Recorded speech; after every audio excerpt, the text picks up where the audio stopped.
Dear students, आज हम लोग कक्षा 10 के बायोलॉजी के अगले टॉपिक के बारे में अध्ययन करेंगे। इससे पहले हम आप लोगों को बताए थे कि पाचन क्या होता है। मानव के पाचन तंत्र के बारे में अध्ययन कर रहे थे। मानव के पाचन तंत्र को दो भागों में बांटकर अध्ययन किया जाता है, एक आहार नाल और दूसरा जो है पाचन ग्रंथियां हैं। इन दो भागों में बांटकर अध्ययन किया जाता है, जिनमें से हम लोग आहार नाल से स्टार्ट करेंगे। पहले आहार नाल के बारे में अध्ययन करेंगे, तब उसके बाद है पाचक ग्रंथियों के बारे में अध्ययन करेंगे। देखिए, आहार नाल जो होती है यह एक लंबी सी नली होती है जो मुख द्वार द्वारा खुलती है और गुदा द्वार द्वारा समाप्त होती है। यहाँ पे देखिए, आहार नाल जो होती है एक लंबी सी नली होती है जो मुख द्वारा खुलती है और कहाँ समाप्त होती है, गुदा द्वार द्वारा समाप्त होती है। यह एक खोखली और कुंडलीकृत नली होती है। ठीक है, इस आहार नाल की नली में विभिन्न प्रकार के पाचक अंग पाए जाते हैं, जैसे अमाशय है, इसके अलावा ग्रसनी है, ग्रास नली है, छोटी आंत है, बड़ी आंत है। ये सभी पाचक अंग हैं जो सभी आपस में मिलकर आहार नाल की रचना करते हैं। ठीक है, आहार नाल जो है लगभग 8 से 10 मीटर, आहार नाल जो है 8 से 10 मीटर एक लंबी नली होती है जो विभिन्न भागों में बटी होती है। हम एक एक भाग का अध्ययन करेंगे। देखिए, पहला पाचक अंग जो है मुख से स्टार्ट करेंगे। मुख और मुख गुहा है। देखिए, जो मुख होता है यह आहार नाल का प्रथम अंग कहा जाए है, जो एक पतले से छिद्र के द्वारा खुलता है और मुख अंदर की ओर छिद्र के द्वारा खुलकर अंदर की ओर एक गुहा में खुलता है। उस गुहा को हम क्या कहते हैं, मुख गुहा कहते हैं। क्या कहते हैं, मुख गुहा कहते हैं। मुख गुहा जो है यह उच्च प्राणियों में, जितने भी उच्च प्राणी हैं सभी प्राणियों में भोजन अंतर्ग्रहण करने के लिए, ठीक है, एक यह छिद्र होता है जिसके माध्यम से भोजन ग्रहण किया जाता है। मुख गुहा के जो बेसल भाग होता है, बेसल भाग उसको हम जीभ कहते हैं, जो कि मांसल होता है। मुख गुहा के जो बेसल भाग होता है उसे हम जीभ कहते हैं। जीभ जो है मांसल होता है। जीभ पीछे की ओर जुड़ा होता है, जबकि जीभ का जो अग्रभाग होता है वो स्वतंत्र होता है, वो किसी से जुड़ा नहीं होता है। इसके अलावा मुख गुहा जो होता है यह दोनों ओर गालों से और आगे की ओर ऊपरी और निचली ओष्ठ से मिलकर बना होता है। मुख गुहा दोनों ओर गालों से और आगे की ओर ऊपरी और निचली ओष्ठ से मिलकर बना होता है। ठीक है, मुख गुहा में जीभ और दांत भी पाए जाते हैं। तो अब दांत और जीभ के बारे में अध्ययन करेंगे। तो इसके अंतर्गत हम लोग दांत देखेंगे। दांत क्या है, दांत क्या है।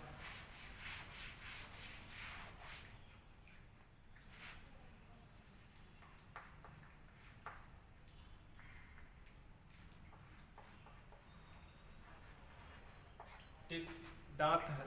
दांत के बारे में अध्ययन करेंगे। देखिए, चूंकि यहाँ पे हम मानव के पाचन तंत्र के बारे में अध्ययन कर रहे हैं तो मानव के दांत के ही बारे में हम डिस्कशन करेंगे। देखिए, मानव जो है यह विषम दंती होता है। विषम दंती का मतलब होता है कि मानव के मुख में विभिन्न प्रकार के दांत पाए जाते हैं और प्रत्येक अपने दांत का एक अलग अलग कार्य होता है, अलग अलग फंक्शन होता है। इसके अलावा मानव के जो दांत है गर्द दंती होता है। गर्द दंती का मतलब जो मसूड़े हैं उससे होते हुए हड्डियों से उसका बेसल भाग जो होता है उसमें धंसा होता है, तो गर्द दंती होता है। और द्विबार दंती होता है। मानव जो है द्विबार दंती, उसका दांत द्विबार दंती का मतलब है कि जीवन काल में 2 बार दांत निकलता है। एक जो होता है जिसे हम दूध का दांत कहते हैं, जो टूट जाता है, 12 वर्ष के उम्र तक टूट जाता है, उसके बाद फिर एक बार और दांत निकलता है तो वो अस्थाई दांत कहलाता है। अगर वो दांत पुनः टूट गया तो पुनः उस स्थान पर दोबारा दांत नहीं आएगा। कहने का मतलब है कि मानव द्विबार दंती है, जीवन काल में 2 बार दांत ही निकलता है, इसलिए द्विबार दंती कहलाता है। ठीक है, मानव के मुख में 4 प्रकार के दांत पाए जाते हैं। कितने प्रकार के? 4 प्रकार के दांत होते हैं। इन चारों के बारे में जानेंगे। तो पहला दांत जो होगा, देखेंगे, पहला जो दांत है वो है कृतंक है। कृतंक इसको इंसीजर कहते हैं, इंग्लिश में क्या कहते हैं, इंसीजर कहते हैं, कृतंक है। देखिए मानव के मुख में 8 कृतंक दांत पाए जाते हैं, टोटल संख्या 8 होती है, जिसमें ऊपरी जबड़े में जस्ट यहाँ सामने की ओर 4 होता है, निचले जबड़े में भी सामने की ओर ये 4 होता है। यह ब्लेड के समान चलता है और इसका काम है किसी भी चीज़ को काटना, जैसे कैंची कपड़े को काटती है, ठीक उसी प्रकार हम लोग भोजन जब ग्रहण करते हैं, भोजन को काटना होता है तो इसी दांत का उपयोग करते हैं, कृतंक दांत का ही उपयोग करते हैं। ठीक है, तो इनकी संख्या टोटल कितनी होती है, 8 होती है। दूसरा दांत जो होता है रदनक होता है,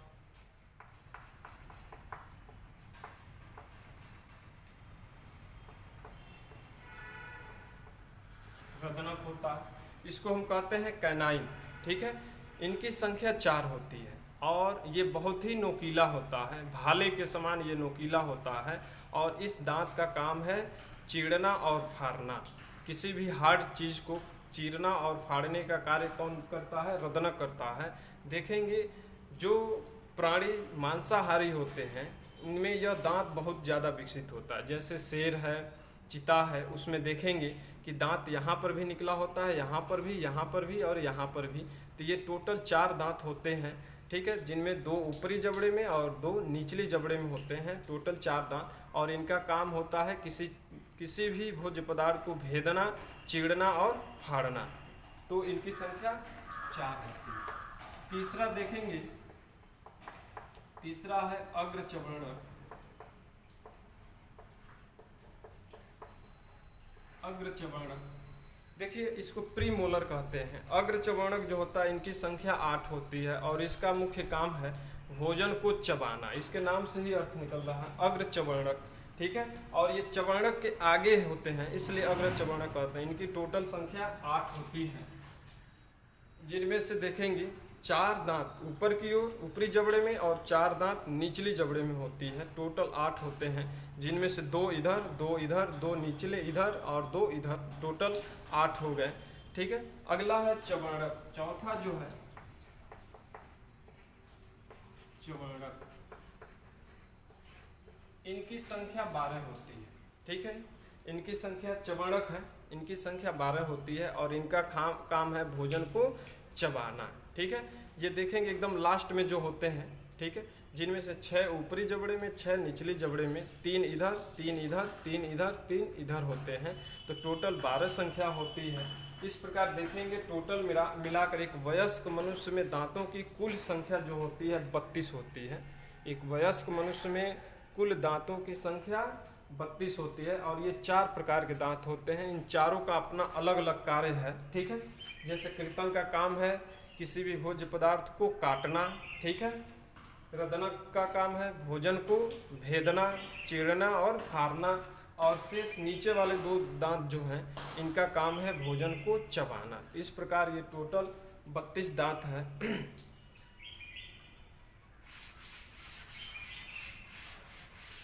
देखिए मानव के जो मुख है, मुख में जो दांत पाए जाते हैं, इस दांतों को एक सूत्र के माध्यम से प्रदर्शित किया जाता है जिसे हम दंत सूत्र कहते हैं। मानव के मुख गुहा में जो दांत पाए जाते हैं वो एक निश्चित क्रम में व्यवस्थित होते हैं और उस निश्चित क्रम को एक सूत्र के माध्यम से व्यक्त किया जाता है जिसे हम क्या कहते हैं, दंत सूत्र कहते हैं। तो एक वयस्क मनुष्य में दंत सूत्र जो होता है, एक वयस्क मनुष्य में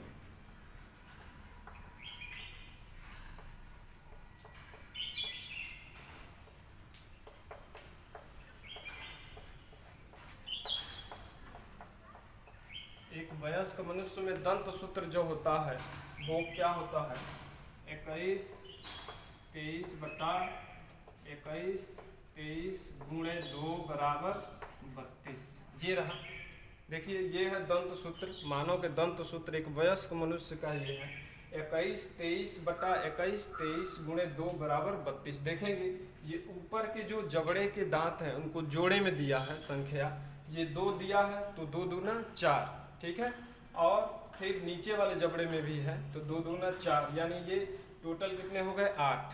ये 2 और ये 2 हो जाएंगे तो कितने हो जाएंगे, ये 4 हो जाएंगे, ये 8 हो जाएंगे, ये 12 हो जाएंगे। यानी कहने का मतलब है ये जो है ये है इंसीजर है, इंसीजर है, ठीक है, जिनकी संख्या कितनी होती है 8 होती है। फिर से ये जो देख रहे हैं दांत ये है कैनाइन है, इसको कैनाइन है, इसको सी से इनकी संख्या 4 होती है। और ये जो है प्रीमोलर है,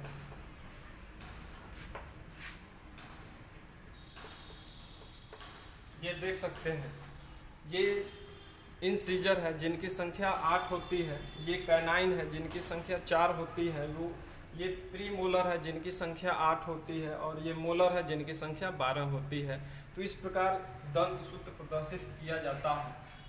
वयस्क मनुष्य का दंत सूत्र इस प्रकार प्रदर्शित किया जाता है। लेकिन अगर बाल्यावस्था में कोई बच्चा हो तो उसका दंत सूत्र क्या होगा, उसका दंत सूत्र जो होगा बाल्यावस्था का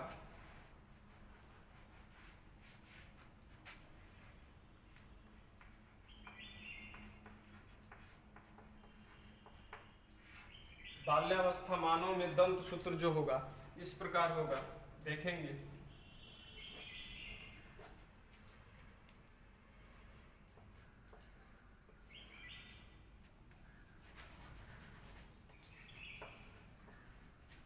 बाल्यावस्था में जो मानव का दंत सूत्र होता है वो होता है 21/20 20 गुणे 2 टोटल 20 होता है। तो वास्तव में होता भी है। बाल्यावस्था में देखेंगे 12 वर्ष से कम उम्र के बच्चों का दांत आप लोग गिन कर देख सकते हैं कि दांतों की संख्या कितनी होती है 20 होती है। और ये दंत सूत्र इस प्रकार होता है। तो याद रखिएगा जो बाल्यावस्था में बालक होते हैं उनमें मोलर दांत नहीं होता है, प्री मोलर होता है लेकिन मोलर दांत नहीं होता है। ये मोलर की है संख्या, ये प्री मोलर की है, और ये कैनाइन का है, और ये इंसीजर का है। तो देखेंगे मोलर दांत बाल्यावस्था में बच्चों में नहीं पाया जाता है, लेकिन वही बाल्यावस्था से वयस्क अवस्था में जब जाते हैं तो इनमें ये मोलर दांत आ जाते हैं, तो उनका दंत सूत्र अलग हो जाएगा 21/23 23 गुणे 2, तो उनका 32 होता है। तो ये रहा दंत सूत्र मानव का। आगे देखेंगे आगे है जीभ।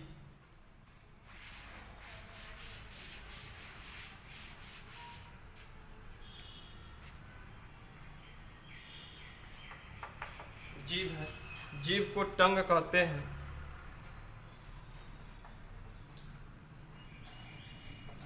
ठीक है, जीभ है। देखिए मानव का जो जीभ होता है मांसल होता है, ठीक है, बोन रहित होता है। जीभ में किसी प्रकार की हड्डियां नहीं पाया जाता है। और जीभ जो होता है यह भोजन को मुख में जब भोजन डाल लेते हैं तो भोजन को चलाने का कार्य करता है। इसके साथ साथ भोजन के साथ लार को मिलाने का भी कार्य करता है। जीभ पर छोटे छोटे दाने नुमा संरचना पाए जाते हैं जिसे स्वाद ग्रंथियां कहते हैं, जिनसे हम लोग स्वाद लेते हैं, टेस्ट लेते हैं। भोजन का स्वाद जो है उसी ग्रंथियों के द्वारा हम लोग लेते हैं। इसके अलावा जीभ पर देखेंगे अलग अलग स्थान पर अलग अलग प्रकार की स्वाद ग्रंथियां होती है। जैसे मान लिया जाए यह जीभ है, यह जीभ है, तो ये अग्रभाग जो होता है मीठे स्वाद, जीभ के अग्रभाग से मीठे स्वाद हम लोग लेते हैं, मीठे स्वाद को चखते हैं। ठीक है, जस्ट बगल वाला जो भाग होता है इससे नमकीन भाग, ठीक है, दोनों ओर होता है, दोनों ओर होता है। इससे नमकीन भाग का हम स्वाद लेते हैं। और उसके बाद जो होता है इससे खट्टा लेते हैं, खट्टा स्वाद लेते हैं। जो उसके नमकीन वाले भाग के बाद पाए जाते हैं ग्रंथि, उससे खट्टा लेते हैं। और जीभ के जो पीछे वाला भाग होता है ये वाला, इससे हम तीखा या कड़वा, तीखा या कड़वा स्वाद लेते हैं। जीभ के जस्ट पीछे वाले भाग से हम तीखा अथवा कड़वा स्वाद लेते हैं।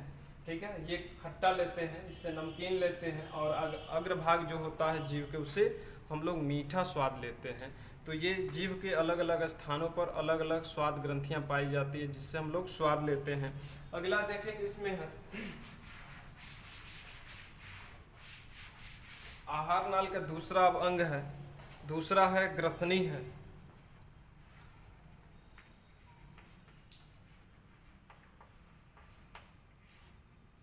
ठीक है, देखिए ग्रसनी जो होता है यह लगभग 12 से 5 सेमी लंबा एक कीप नुमा, 12 से 5 सेमी लंबा एक कीप नुमा, इस प्रकार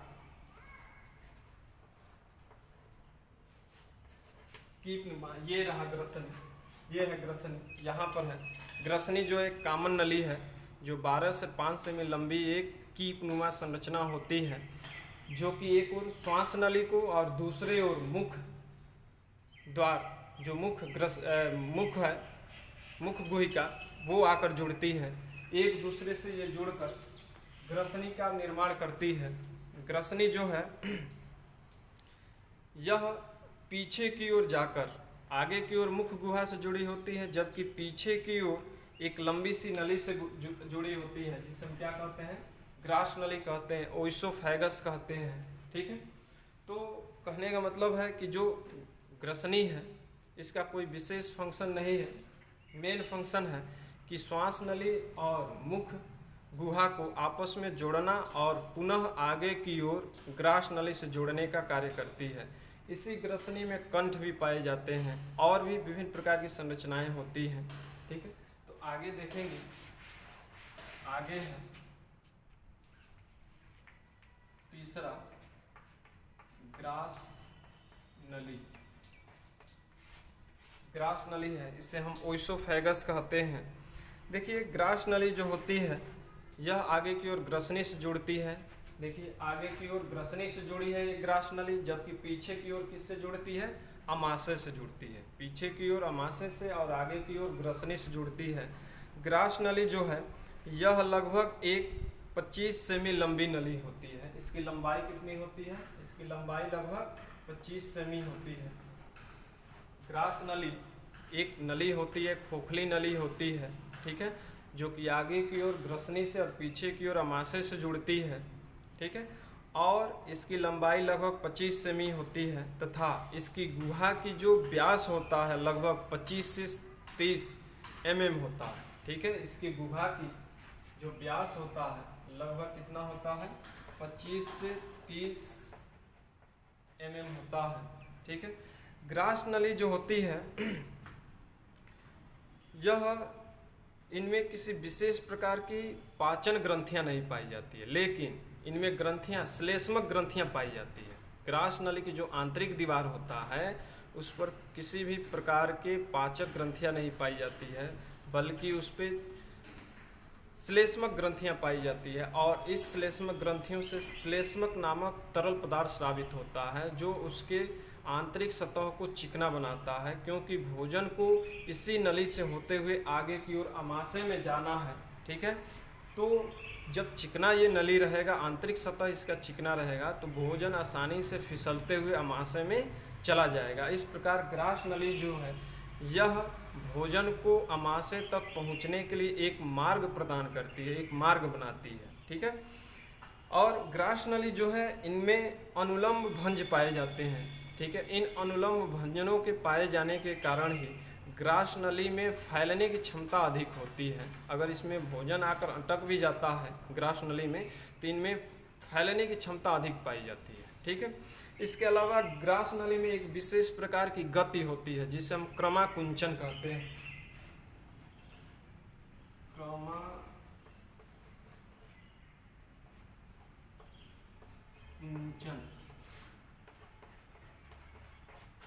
ग्रास नली में एक विशेष प्रकार की गति होती है। ठीक है, जो वेवी होता है, तरंग गति के समान होता है, और इस गति को हम क्या कहते हैं, क्रमाकुंचन गति कहते हैं। इस प्रकार भोजन जब भी ग्रास नली से होकर गुजरता है तो छोटे छोटे टुकड़ों में होकर गुजरता है। इस प्रकार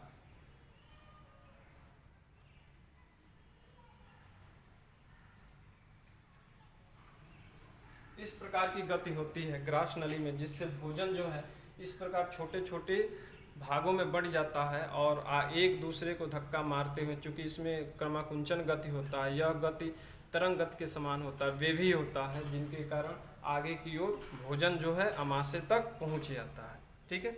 अब आगे देखेंगे अमाशय है, तीसरा क्या है, तीसरा जो अंग होगा अमाशय होगा, चौथा होगा।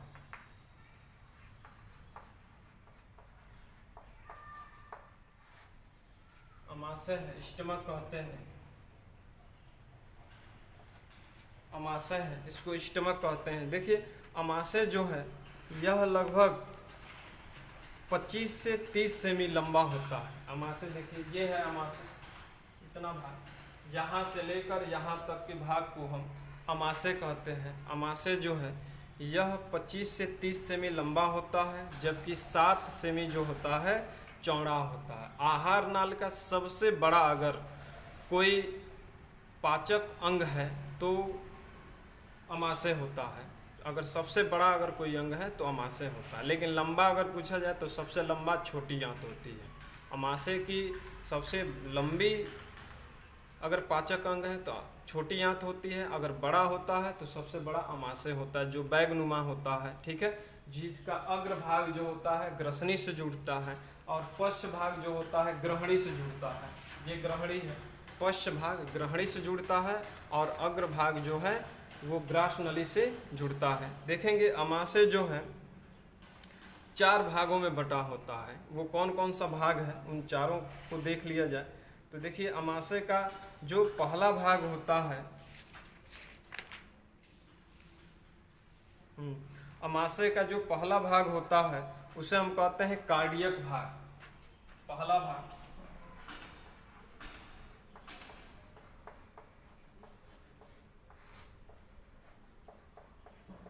कार्डियक भाग। दूसरा भाग जो होता है उसे कहते हैं फंडस।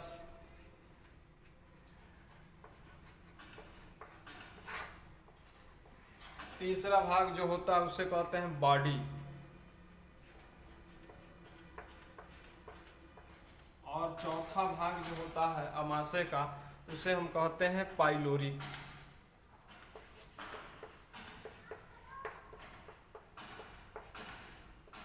ये 4 भाग हैं। कौन कौन से? कार्डियक भाग, फंडस, बॉडी और पाइलोरी, ये 4 भाग हैं। देखिए कौन कौन सा यहाँ पे हम दिखा देते हैं।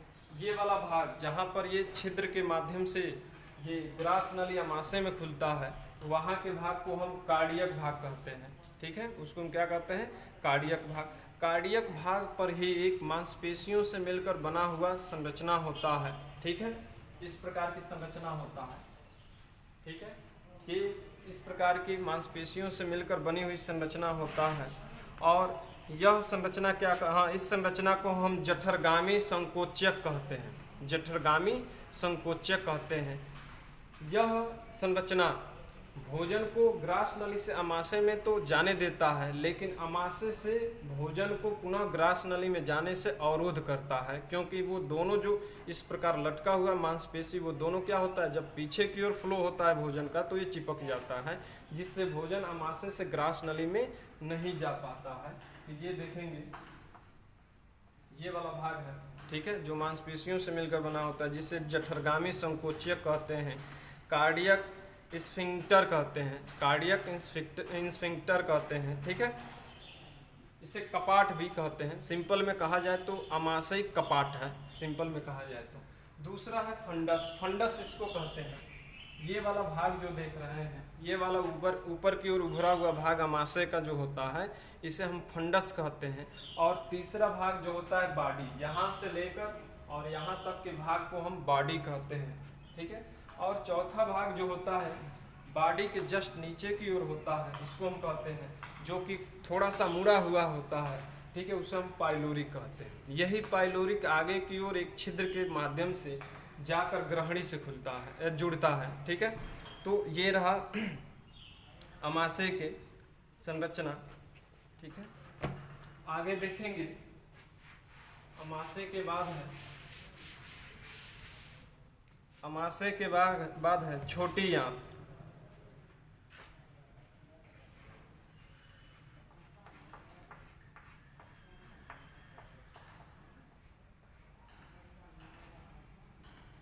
छोटी आंत है,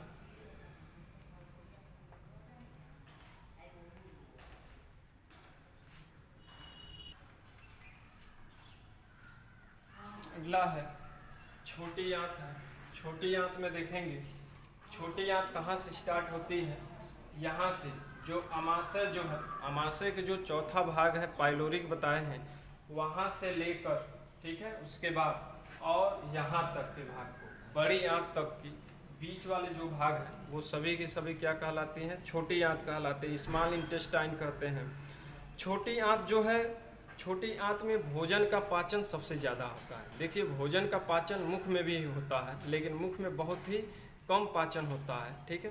अमाशय में मुख के तुलना में अधिक होता है। लगभग अगर 10% मुख में होता है भोजन का पाचन, तो 20% लगभग अमाशय में होता है, ठीक है।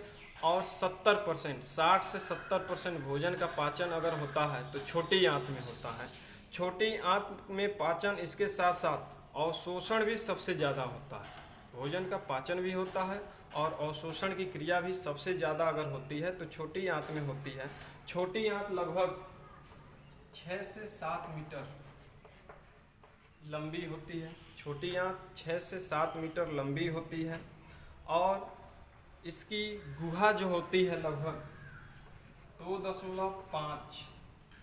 2.5 सेमी चौड़ी होती है। 2.5 सेमी चौड़ी होती है, ठीक है। और यह बहुत ही अधिक कुंडलिनीकृत नली होती है, बहुत ही अधिक कुंडलीकृत नली होती है, ठीक है। और छोटी आंत की जो आंतरिक सतह होता है, आंतरिक सतह यानी अंदर, ये देखिए अंदर के भाग, ये आंतरिक सतह जो छोटी आंत होती है, ठीक है। छोटी आंत की जो आंतरिक सतह होती है, देखेंगे अगर छोटी आंत को काटा जाए अनुप्रस्थ काट और देखा जाए तो इस प्रकार की संरचना दिखाई देगा। अगर मान लिया जाए ये है,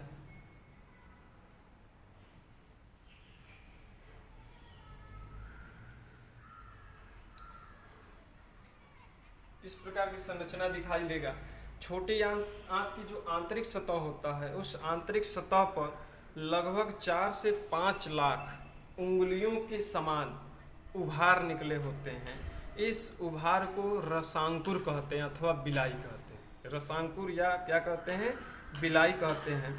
इन बिलाइयों के पाए जाने के कारण, चूँकि संख्या में बहुत अधिक होते हैं, इनकी सतह जो है मखमली दिखाई देती है। जैसे मखमल का कपड़ा होता है, मखमल पर देखेंगे छोटे छोटे, बहुत से छोटे छोटे बिलाई के समान संरचना निकली होती है। ठीक उसी प्रकार जो छोटी आंत है, स्मॉल इंटेस्टाइन होती है, इनकी आंतरिक सतह पर छोटे छोटे उंगलियों के समान उभार निकले होते हैं, जिसे रसांकुर कहते हैं, जिससे मखमली दिखाई देता है इसका आंतरिक सतह। इस रसांकुर बिलाई के ऊपर भी छोटे छोटे संरचनाएं होती है, जिसे माइक्रो बिलाई कहते हैं। क्या कहते हैं, माइक्रो बिलाई कहते हैं। इन माइक्रो बिलाई के पाए जाने के कारण ही जो इनकी आंतरिक सतह है उस पर ब्रूस बॉर्डर जैसी संरचना का निर्माण करता है। अब बिलाई और माइक्रो बिलाई का कार्य क्या होता है, तो बिलाई और माइक्रो बिलाई जो होते हैं, यह भोजन का पाचन भी करने में सहायता करते हैं। इसके साथ साथ अवशोषण के लिए सतही क्षेत्रफल को बढ़ा देते हैं। अवशोषण के लिए सतही क्षेत्रफल को क्या करते हैं, बढ़ा देते हैं। यानी माइक्रो बिलाई जितना ही अधिक रहेंगे अवशोषण क्रिया उतना ही ज़्यादा होगा, और जितना ही कम रहेंगे तो अवशोषण क्रिया उतना ही कम होगा। ठीक है, तो ये याद रखिएगा। ठीक है, फिर छोटी आंत को 3 भागों में बांटा गया है और 3 भागों में बांट कर अध्ययन करते हैं। कौन कौन से 3 भाग हैं देखेंगे। छोटी आंत के 3 भाग हैं। पहला जो है ग्रहणी है, जिसको ड्यूडेनम कहते हैं, ग्रहणी है। इसके अलावा जेजूनम है और तीसरा जो है इलियम है।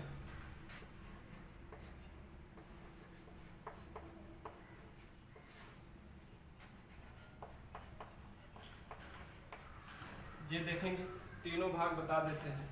यहाँ से लेकर और यहाँ तक की संरचना को ग्रहणी कहते हैं, जो कैपिटल सी के आकार इस प्रकार है। कैपिटल सी के आकार का है। ठीक है, यहाँ पे देख रहे हैं कैपिटल सी के आकार का। यह कैपिटल सी के आकार की जो नली दिख रही है वो ग्रहणी कहलाती है, ड्यूडेनम कहते हैं इसको। और जस्ट उसके बाद यहाँ से लेकर इसके अलावा यहाँ तक की संरचना बीच में जेजूनम होता है। और उसके बाद देखेंगे यहाँ से लेकर यहाँ तक के संरचना को हम इलियम कहते हैं। तो इस प्रकार ये 3 भागों में बांटा गया है छोटी आंत को। तो देखेंगे इसमें ग्रहणी जो होता है, ग्रहणी लगभग 25 सेमी लंबी नली होती है। कितनी? 25 सेमी लंबी नली होती है और कैपिटल सी के आकार की होती है। कैसी होती है? कैपिटल सी के आकार की होती है और ये 25 सेमी लंबी एक नली होती है। ठीक है, इसी नली में देखेंगे इधर से जो पित्ताशय है, पित्ताशय की एक पतली सी ट्यूब नली आकर इसमें खुलती है। ठीक है, इसके साथ साथ जो अग्नाशय है, अग्नाशय जो ग्रंथि है, इसकी भी नली आकर खुलती है। यानी कहने का मतलब है अग्नाशयिक वाहिनी और यकृत वाहिनी, ये दोनों वाहिनियां आकर इसमें खुलती है, ग्रहणी में ही खुलती है। ठीक है, फिर जेजूनम का देखेंगे कि जेजूनम जो है यह भी लगभग 2.5 मीटर कुंडलीकृत नली होती है। ठीक है, जो कि यहाँ से देखेंगे ग्रहणी से यहाँ से और इधर इलियम तक जुड़ी होती है। ठीक है, और फिर इलियम देखेंगे, इलियम जो है यह जस्ट जेजूनम से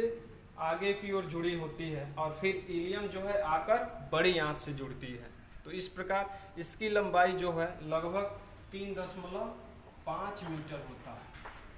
3.5 मीटर, इसका 2.5 मीटर होता है। ठीक है, तो इलियम की लंबाई लगभग 3.5 मीटर होता है और जेजूनम की लंबाई लगभग कितनी होती है? 2.5 मीटर होती है। ये तीनों नलियां आपस में मिलकर छोटी आंत की रचना करती है। तो ये हुआ छोटी आंत। अब लास्ट देखेंगे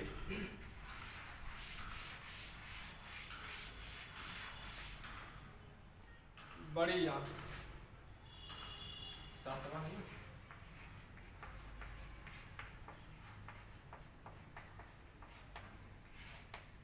बड़ी आंत है, इसको लार्ज इंटेस्टाइन कहते हैं। ठीक है, देखेंगे बड़ी आंत जो होती है इसकी लंबाई लगभग 1.5 मीटर होता है। बड़ी आंत की लंबाई जो होती है 1.5 मीटर होता है और इसकी गुहा जो होती है लगभग 4 से 7 सेमी चौड़ी होती है। गुहा 4 से 7 सेमी चौड़ी होती है। 4 से 7 सेमी गुहा जो है चौड़ी होती है। लार्ज इंटेस्टाइन जो है इसमें गांठदार नली ये होती है, गांठे जैसी। देखिए ये है गांठे जैसी संरचना दिखाई देता है। तो ये गांठदार नली होती है और इसमें भोजन का पाचन नहीं होता। याद रखिएगा, बड़ी आंत में भोजन का पाचन नहीं होता। इसमें केवल जल का और पचे हुए भोज्य पदार्थ का अवशोषण होता है। ये याद रखिएगा, पचे हुए भोज्य पदार्थ का अवशोषण होता है और जल का अवशोषण होता है। यहीं पे जब अवशोषण क्रिया हो जाता है तो अपचित पदार्थ जो होता है, जो पचने के बाद अवशेष पदार्थ बचता है, वही अपचित पदार्थ इसमें रहता है जो कि बाद में मल में रूपांतरित होता है। ठीक है, तो ये बड़ी आंत हुआ। बड़ी आंत जो है इनके भी 3 भाग होते हैं। कौन कौन से? ये देखिए बड़ी आंत यहाँ से स्टार्ट होता है। बड़ी आंत यहाँ से स्टार्ट होता है, फिर ये ऊपर की ओर होकर मुड़कर यू जैसी संरचना बनाकर फिर नीचे की ओर गुदा में जाकर खुलती है। ठीक है, तो ये याद रखिएगा बड़ी आंत ये है। बड़ी आंत 3 भागों में बांटा गया है। कौन कौन से? पहला देखेंगे बड़ी आंत में सीकम है।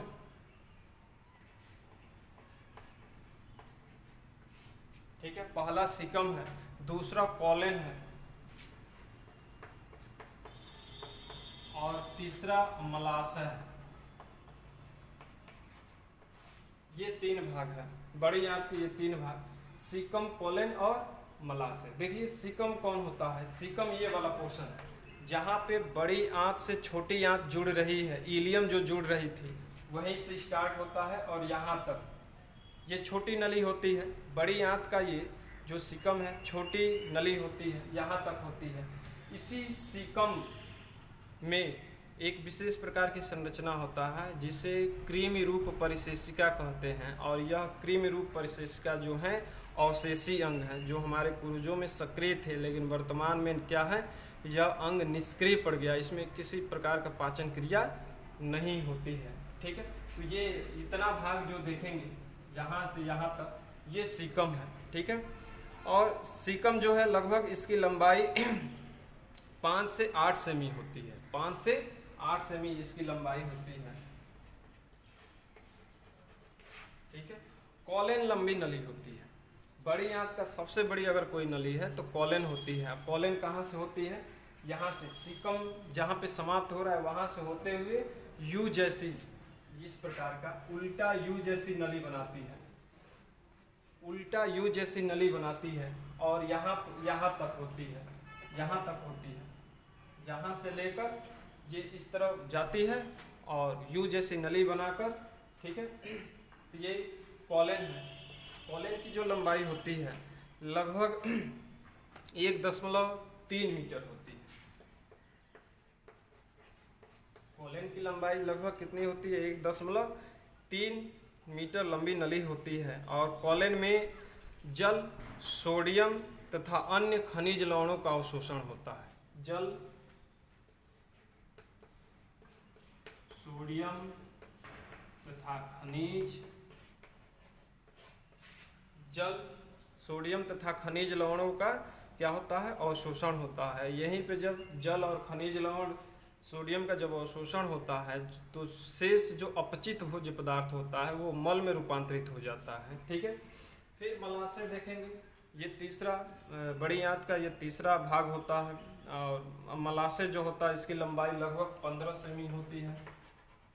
कितनी होती है? 15 सेमी ये नली होती है। ठीक है। और यह आगे जाकर ये है मलाशय। ये जो देख रहे हैं यहाँ तक के भाग को मलाशय कहते हैं। ठीक है।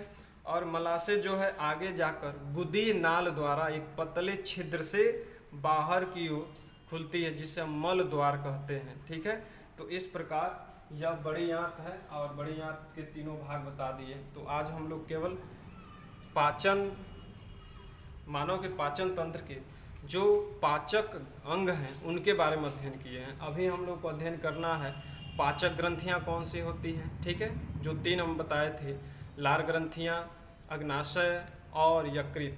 जब ये समाप्त हो जाएगा तो मानव के आहार नाल में भोजन का पाचन किस प्रकार होता है वो बताएंगे। तो आज केवल हम पाचक अंगों के बारे में जाने, आहार नाल से संबंधित जो भी अंग हैं उनके बारे में जाने हैं, शेष आगे हम बताएंगे।